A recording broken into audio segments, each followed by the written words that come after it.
E se eu dissesse que a fé, aquela que deveria trazer luz e consolo, às vezes exigia o preço mais sombrio, que a bênção dos deuses precisava ser comprada com sangue, e que o caminho para a salvação passava por um sofrimento inimaginável? Olá! Hoje, vamos espreitar por trás do véu do mistério e mergulhar em 5 dos rituais mais macabros, chocantes e aterrorizantes da história das crenças humanas. Estas não são apenas histórias de terror para contar à noite. É uma viagem às profundezas da psicologia humana que o fará ver o mundo de uma nova perspectiva e entender o que o ser humano é capaz de fazer em nome da sua fé. Algumas dessas práticas podem parecer-lhe completamente selvagens. Ou será que você encontrará nelas uma lógica própria, ainda que assustadora? Vamos descobrir juntos. Antes de começarmos, é crucial entender algo. Estamos a olhar para estes eventos a partir da perspectiva do século XXI, munidos da nossa ciência, moral e humanismo. Mas para as pessoas do passado, o mundo era totalmente diferente. Ele estava repleto de forças temíveis e incompreensíveis. Os deuses controlavam a colheita, o clima, as doenças e a própria vida. E era preciso negociar com eles de alguma forma. O ritual era o principal meio de comunicação com as forças superiores. Não era apenas um ato simbólico, mas um mecanismo vital que, segundo eles, mantinha a ordem no universo. O sacrifício era o preço da estabilidade, da sobrevivência da tribo, da garantia do nascer do sol no dia seguinte.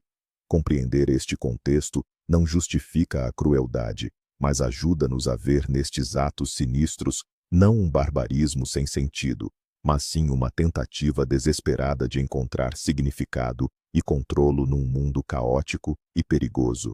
E para começar, mergulhamos no ritual mais famoso e de maior escala: os sacrifícios humanos dos astecas. Imaginem a majestosa cidade de Tenochtitlan, erguida no meio de um lago. No seu centro, elevavam-se templos e pirâmides gigantes, pintados de um vermelho vivo e intenso.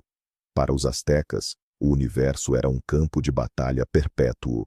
O seu principal deus, Huitzilopochtli, o deus do sol e da guerra, travava uma luta diária contra as forças das trevas para garantir que o sol nasceria no dia seguinte. Mas para vencer essa batalha, ele precisava de energia. A energia mais potente do universo, o sangue e os corações humanos. Sem esta água sagrada, ou Cautiohatl, o sol não nasceria e o mundo seria engolido pela escuridão. Por isso, na sua visão, o sacrifício não era um ato de crueldade, mas sim um dever sagrado, uma necessidade cósmica para a salvação do mundo inteiro. Era, literalmente, uma máquina de sustentação da vida, alimentada por combustível humano. E esta máquina exigia um fornecimento em escala industrial. Mas como isso acontecia? As vítimas mais comuns eram guerreiros capturados de tribos inimigas.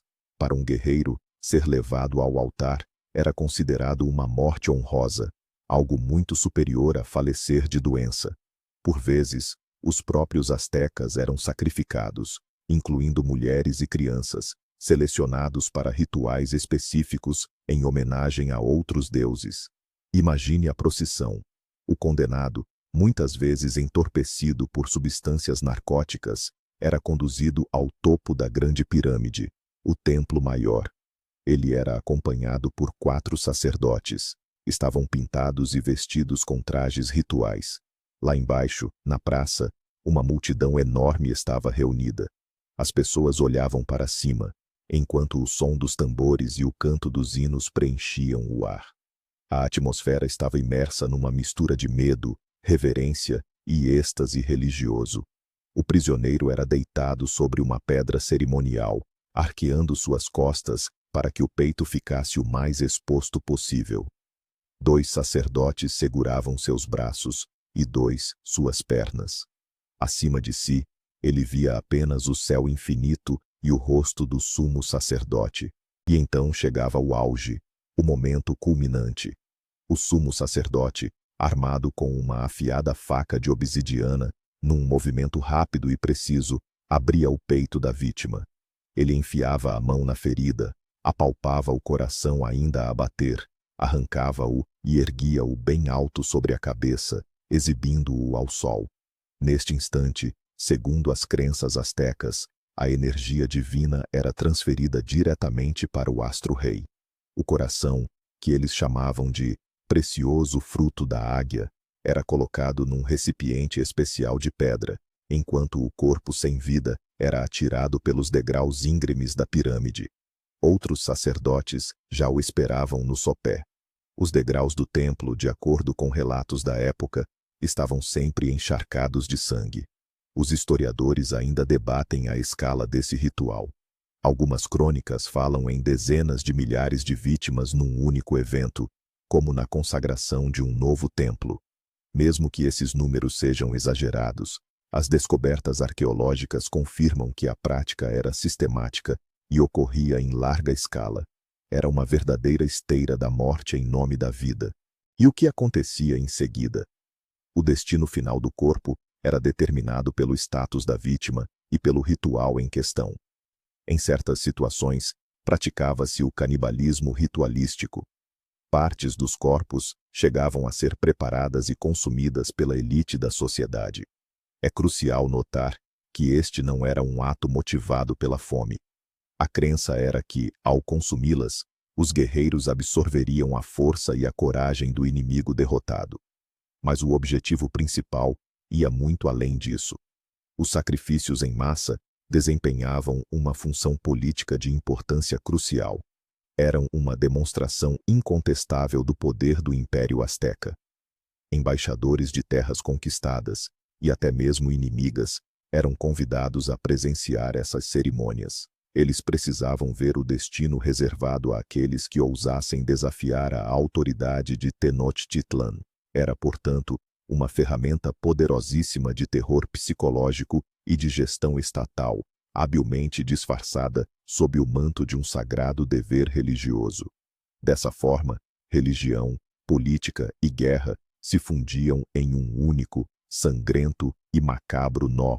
Agora, vamos deixar a Mesoamérica e seguir para a Índia, para falar de um ritual que aterroriza não pela crueldade física em si, mas sim pela sua profunda implicação psicológica. Este é o ritual sati, ou a autoimolação da viúva. De acordo com esta antiga tradição hindu, após a morte do marido, a esposa devota deveria subir na sua pira funerária e queimar viva junto ao corpo dele. A palavra sati, inclusive, traduz-se como esposa virtuosa. Acreditava-se que este ato não apenas provava sua lealdade máxima e pureza, mas também a purificava dos pecados, tanto a ela quanto a toda a família do falecido marido, garantindo-lhes a bem-aventurança celestial por muitos milhares de anos.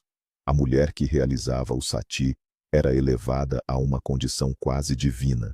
Ela era reverenciada como uma santa, e no local da sua cremação, frequentemente eram erguidas pedras memoriais, ou até mesmo pequenos templos. Parece o ato supremo de amor e autossacrifício, não é mesmo? No entanto, por trás dessa fachada de devoção, escondia-se uma realidade muito mais sombria. Em primeiro lugar, a voluntariedade desse ato levanta enormes dúvidas. Na sociedade indiana tradicional, a viúva perdia completamente seu status social. Ela era forçada a viver de luto, raspar o cabelo, comer alimentos simples e viver em total isolamento. Era vista como azarada ou amaldiçoada e se tornava um pesado fardo econômico para a família. Nesse cenário, a escolha voluntária pela morte na fogueira era muitas vezes resultado de uma pressão social insuportável. Os próprios parentes, querendo se livrar do fardo e, ao mesmo tempo, ganhar prestígio social, podiam persuadir, envergonhar e até mesmo forçar a mulher a dar esse passo. Imagine a dor dessa jovem, que acabara de perder o marido, sendo pressionada por todos os lados, convencida de que o único caminho digno para ela era uma morte agonizante no fogo. Uma escolha sem verdadeira opção. No dia do ritual, a viúva era paramentada com suas melhores vestes, não raro as de casamento. Ela circulava a pira funerária, distribuindo suas joias e proferindo bênçãos aos presentes. A multidão entoava hinos, celebrando sua virtude. Muitas vezes, ópio ou outras substâncias narcóticas lhe eram administradas, para garantir que não mudasse de ideia ou sucumbisse à dor. Em seguida, ela se sentava sobre a lenha, tomava a cabeça do marido falecido em seu colo e aguardava. A pira era então acesa, em geral, pelo filho mais velho do defunto. Os músicos começavam a tocar mais alto e a multidão a clamar, no esforço de abafar qualquer grito daquela mulher infeliz. Existem inúmeros relatos de mulheres que, no último instante, tentaram desesperadamente escapar das chamas, mas foram empurradas à força de volta com varas de bambu. Não era apenas uma morte, era um espetáculo público, uma performance brutal, destinada a reafirmar a inabalável estrutura patriarcal da sociedade. É interessante notar que o ritual de sati nunca foi universal ou obrigatório dentro do hinduísmo. Muitos textos sagrados o desaprovavam, sugerindo às viúvas uma vida de ascetismo. A prática era mais comum entre as castas superiores, especialmente os Rajputs, uma casta guerreira onde a honra era valorizada acima de tudo. Com a chegada dos colonizadores britânicos no século XIX, uma intensa campanha contra esse costume foi iniciada. Em 1829, o sati foi oficialmente proibido, mas casos esporádicos continuaram a ocorrer, persistindo até mesmo no século XX.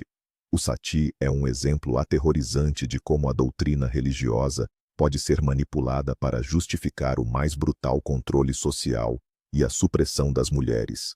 É, em última análise, a história de como a virtude pode se tornar uma sentença de morte. Nosso próximo destino nos leva às margens do mar Mediterrâneo, a poderosa cidade-estado de Cartago. Eles eram navegadores e comerciantes habilidosos, os principais rivais de Roma. E foram justamente as fontes romanas que nos trouxeram os relatos mais arrepiantes sobre a sua religião. No centro do panteão cartaginês havia um par de divindades, a deusa-mãe Tanit e o temível deus Baal-Hamon. E, segundo os historiadores romanos, a forma mais eficaz de apaziguar esses deuses era oferecer-lhes em sacrifício o que se tinha de mais precioso, o próprio filho. Na maioria das vezes, o primogênito. Esta prática é conhecida como Molk. Ela era realizada em momentos de grande perigo para a cidade, durante secas, epidemias ou sob ameaça de invasão inimiga. Acreditava-se que, ao entregar seu primogênito aos deuses, uma família nobre cartaginesa não apenas salvava a cidade, mas também garantia prosperidade e saúde aos seus filhos futuros. As escavações arqueológicas confirmaram a existência de locais sagrados específicos, conhecidos como tofetes. O mais famoso de todos situa-se em Cartago. Não se trata de um cemitério comum. É um vasto depósito de urnas contendo os restos cremados de milhares de bebês e crianças muito pequenas, além de animais, geralmente cordeiros. A maioria das crianças tinha desde recém-nascidos a poucos meses de vida. Junto às urnas, foram encontradas estelas, placas de pedra com inscrições. Essas inscrições eram dedicadas aos deuses, na forma de agradecimentos. Por exemplo, à deusa Tanit e ao senhor Baal-Hamon, em cumprimento de uma promessa. Isso não se assemelha a simples lápides. Parece ser o testemunho de um acordo cumprido, um acordo cuja moeda de troca era a vida de uma criança. Imagine o desespero desses pais, que acreditavam que somente um sacrifício tão hediondo poderia salvá-los, e a todos, da fome ou da espada do inimigo. O que seria entregar o próprio bebê aos sacerdotes com as próprias mãos? O historiador romano Diodoro Sículo descreve o ritual em detalhes aterrorizantes. No centro do Tofet, erguia-se uma enorme estátua de bronze de Baal-Hamon, cujos braços estendidos estavam ligeiramente inclinados para baixo. Os braços da estátua estavam incandescentes, em brasa. Os pais entregavam a criança a um sacerdote, que a depositava nas palmas das mãos do ídolo. O bebê escorregava diretamente para uma fornalha ardente instalada no interior da estátua. Para abafar os gritos da criança e o choro da mãe, tocava-se música estrondosa ao redor, flautas e tambores. O quadro descrito é tão horrendo que por muitos anos os acadêmicos debateram se tudo não passava de mera propaganda inimiga. Os romanos odiavam os cartagineses e tinham interesse em demonizá-los, a fim de justificar a destruição completa da sua cidade. É possível que eles tenham exagerado nas proporções ou distorcido os detalhes para apresentar seus adversários como verdadeiros monstros. Afinal, o que era aquilo? Uma realidade aterradora ou mera propaganda negra do mundo antigo? Atualmente, a maioria dos historiadores tende a concordar que os sacrifícios infantis em Cartago realmente ocorreram, embora talvez não na dimensão que os romanos alegavam. Os dados arqueológicos são convincentes demais. Os Tophets não são meramente cemitérios infantis. A análise dos restos mortais mostra que muitas crianças estavam saudáveis na hora da morte. É provável que este não fosse um ritual regular, mas sim uma medida extrema, a qual se recorria nos momentos mais desesperadores. Os romanos, talvez, simplesmente pegaram essa prática chocante e a apresentaram como a norma cotidiana. Mas, mesmo que ocorresse com pouca frequência, a mera ideia de que uma sociedade pudesse sacrificar sistematicamente os seus próprios filhos em nome dos deuses permanece como uma das páginas mais sombrias e perturbadoras na história da religião. O próximo ritual da nossa lista talvez não seja exatamente cruel, mas, do ponto de vista da nossa cultura ocidental de lidar com a morte, ele pode parecer extremamente estranho e até macabro. Vamos agora para os picos nevados do Tibete, onde conheceremos a prática do Jator, ou enterro celestial. A base deste rito é a filosofia budista.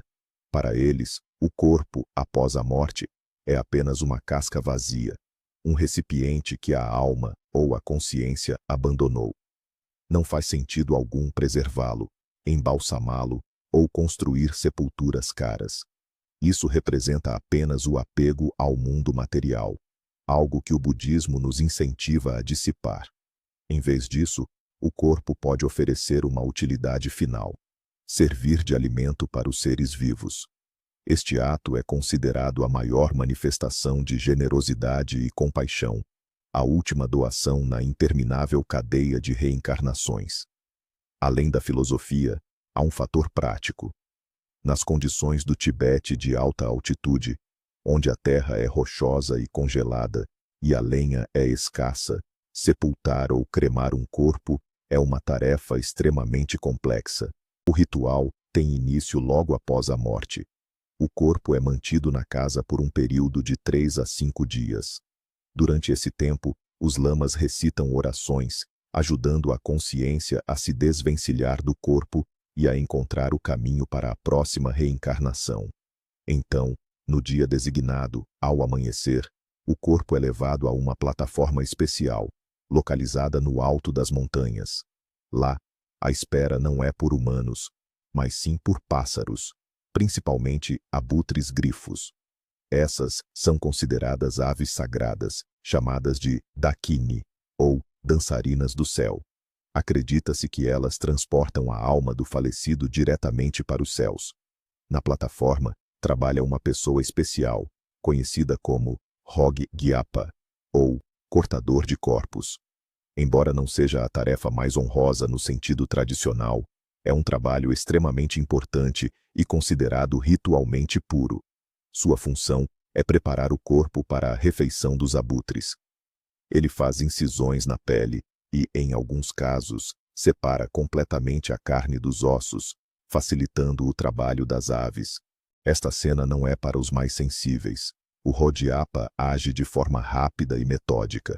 Os abutres, já acostumados ao ritual, aguardam pacientemente por perto.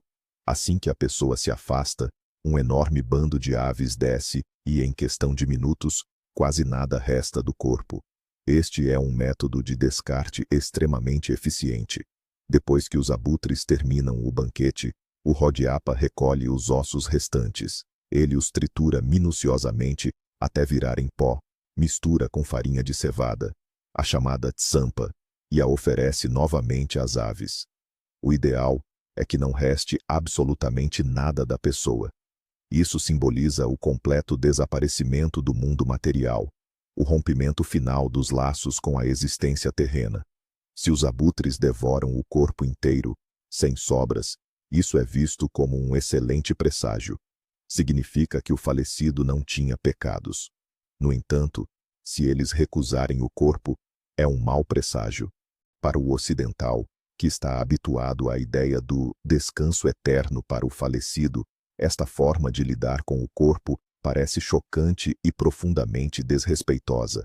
Vemos nisso um ato de desmembramento e destruição. Contudo, para os budistas tibetanos, este é um ato profundamente espiritual e cheio de significado. É um pragmatismo ditado pela dureza da natureza e uma filosofia que se concretiza em ação.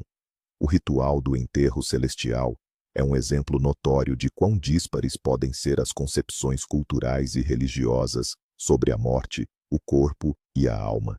O que para alguns é uma profanação, para outros é o mais elevado ato de piedade.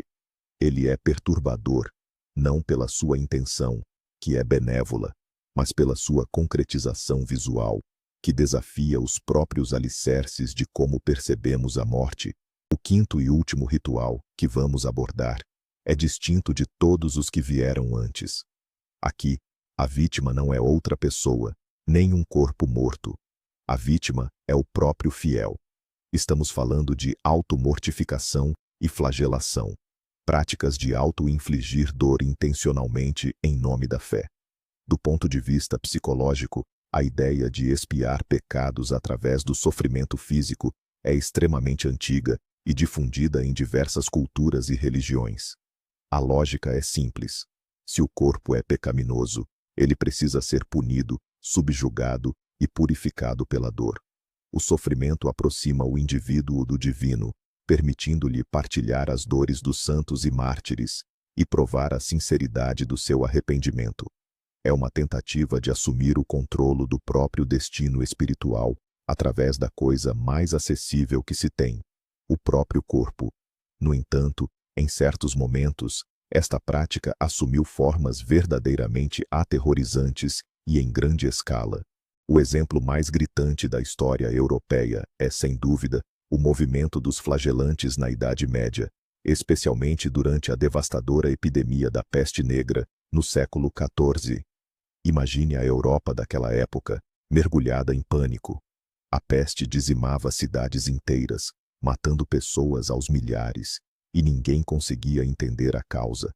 Muitos interpretaram isso como a cólera divina, um castigo pelos pecados da humanidade. Foi nesse contexto que surgiram eles. Procissões de penitentes, homens seminus que viajavam de cidade em cidade. Cantando salmos de arrependimento, eles se autoflagelavam furiosamente na frente de todos, usando chicotes especiais, muitas vezes equipados com pontas de metal. As costas deles ficavam em carne viva, transformadas num mar de sangue. Eles repetiam esse ritual 2 vezes ao dia, durante 33 dias e meio, o período que simbolizava a idade de Cristo. Inicialmente, a Igreja tolerou a prática, mas o movimento rapidamente fugiu ao controle. Os flagelantes começaram a atacar padres e a desafiar a autoridade clerical, chegando a declarar que o sangue que derramavam era mais sagrado do que a água do batismo.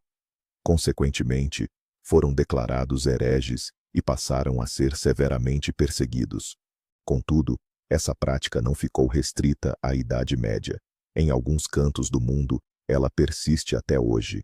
O exemplo mais conhecido são os rituais da Ashura, realizados por alguns muçulmanos xiitas.